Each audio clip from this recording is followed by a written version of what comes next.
Result के मुताबिक आपने देखा है कि पूरे पाकिस्तान को उन्होंने लपेट के रख दिया है। शफाफ ये इलेक्शन ही नहीं हुआ, ये सिलेक्शन हुई है। फार्म 45 के मुताबिक रिजल्ट आ जाए ना तो जो जीता है वो हकीकत में जीता है। नौजवान की आदत जो है वो आपके साथ है, उसके बावजूद क्या रुकावट क्या बन रही है? आपने भी खफा मुझसे और बेगाने भी नाखुश, मैं ज़हर हिलाहिल को कभी कह ना सका कंद। हम उस निज़ाम की बात करते हैं जिसे पूरी दुनिया का साम्राज्य नापसंद करता है। अस्सलाम जी, आप देख रहे हैं GN और मैं हूं तैयब सुलहरी। मेरे साथ मौजूद हैं अमीर तहरीक लब्बैक पाकिस्तान हाफिज़ साद हुसैन रिजवी साहब। अस्सलाम वालेकुम सर। जी वालेकुम सलाम। सर, आम इंतखाबात 2024 क्या समझते हैं, ये साफ शफाफ इलेक्शन हुआ है? बिल्कुल भी नहीं हुआ शफाफ ये इलेक्शन ही नहीं हुआ, ये सिलेक्शन हुई है। हार गए हैं या हराया गया? मतलब आमतौर पर कैंडिडेट हारने के बाद कहता है कि मुझे हराया गया, धांधली की। आप क्या कहेंगे?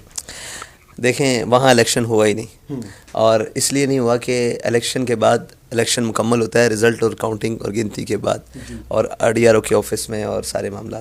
तो जब वहाँ DRO ही नहीं मौजूद था और वो इलेक्शन को उठाकर सुबह 12 बजे इलेक्शन अपनी मर्ज़ी के मुताबिक हुआ है, तो वहाँ हार जीत तो दूसरी बात है, वहाँ तो इलेक्शन हुआ ही नहीं।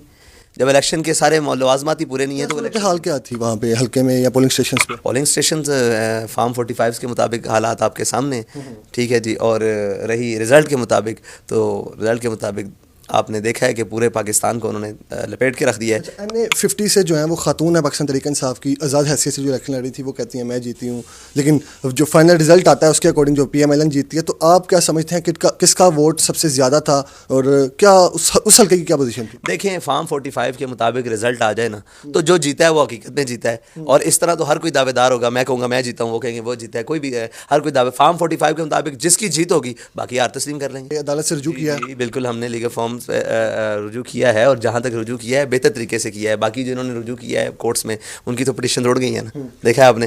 तो हमने तरीकाकार से रुजू किया है, जहाँ पे बनता था वहाँ किया है। पाकिस्तान भर में जो है वो आज़ाद हैसियत से लोग जीते हैं, तो क्या आप बतौर सियासतदान क्या समझ रहे हैं कि किस जमात को सबसे ज़्यादा वोट पड़े? मैं ये समझता हूँ तहरीक लब्बैक पाकिस्तान को सबसे ज़्यादा वोट पड़े। इतनी मकबूलियत होना और इतना आशिक रसूल जो है और इतनी मतलब नौजवान की आदत जो है वो आपके साथ है, उसके बावजूद क्या समझते हैं आपको आगे नहीं आने दिया जा रहा है, या क्या रुकावट क्या बन रही है? ओ भाई, रुकावट क्या बनते हैं कि आपने भी खफा मुझसे और बेगाने भी नाखुश, मैं ज़हर हिलाहिल को कभी कह ना सका कंद।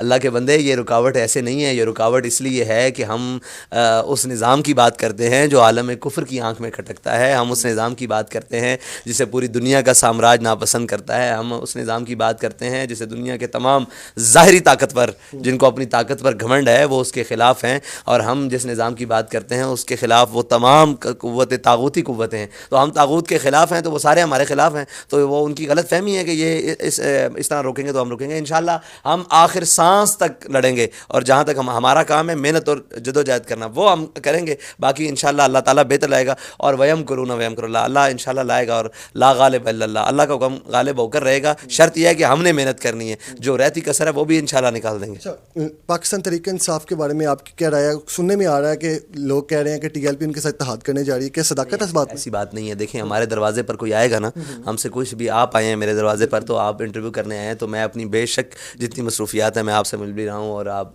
की बात भी सुन रहा हूँ, आपसे बात कर रहा हूँ। इस तरह हमारे दरवाजे पर आए कुछ लोग और उन्होंने कहा कि जी हमें फार्म 45 चाहिए और ये चाहिए। हमने कहा जो हमारे पास है आप कॉपीज़ करवा के ले जाए। उनको ज़रूरत थी तो हमने दे दिया। हमारे दरवाजे पर कोई भी आएगा, ठीक है जी, और फिर उन्होंने कहा जी हम मज़लूम हैं, हमारे लिए दुआ करें। आप मज़लूमों के लिए क्या करते हैं? तो मैंने कहा आप दुनिया में कोई मज़लूम हो, वो फ़लस्तीन में हो, वो दुनिया के किसी कोने में हो, वो जनाब अयूर के मुसलमान हो, कहीं भी हों, हम मज़लूम के साथ। एक आखिरी सवाल मैं आपसे करता जाऊं कि लोग कहते हैं कि जी तहरीक लब्बैक जो है वो पाकिस्तान तहरीक इंसाफ के दौर में ज़्यादा एहतजाज वगैरह करती है, नून लीग के दौर में। इस नैरेटिव को कैसे देखते हैं, कैसे इसको डिनाई करेंगे? तहरीक लब्बैक पाकिस्तान ने जब भी एहतजाज किया अपने बुनियादी नज़रिए के ऊपर एहतजाज किया। और तहरीक लब्बैक पाकिस्तान ने एहतजाज जो सबसे बड़ा किया, पहला वो नून लीग ही के दौर में किया, फिर दूसरा, फिर सारे। देखें, जब कोई इशू आएगा जो जेन्युइन इशू होगा उसके ऊपर एहतजाज करेंगे। अब ये देखें, ये क्या एहतजाज करें, मिसाल इलेक्शन पर क्या एहतजाज करें, क्या क्या कहें कि हमें सीटें नहीं दी गई? भाई अंधों को भी पता है, हमें पता है वो है हमारा नामूस रिसालत और ख़त्म नबूवत और कौम के मामलात के लिए, वहाँ जहाँ हमें स्टैंड करने की ज़रूरत होगी। यहाँ पे तो एहतजाज करते हुए लोग अपनी सीटों और अपनी पार्टी सदारतों से छोड़ के जा रहे हैं। एहतजाज तो वहाँ होता है कि कहीं को सुनता हो, ये अंधों बैरों की हुकूमत है और अंधों बैरों का कानून है, यहाँ कोई सुनने के लिए तैयार नहीं है। तो हम जाने अपनी तैयार रखे हुए नामूस रिसालत और ख़त्म नबूवत के लिए, जब वहाँ कोई मौका बना तो इंशाल्लाह हम बात करेंगे। बाकी रही एहतजाज, तो एहतजाज जहाँ हमारा हक हम समझेंगे वहाँ हम एहतजाज करेंगे। हम किसी के कहने पर, किसी के मारने पर थोड़ी करते हैं।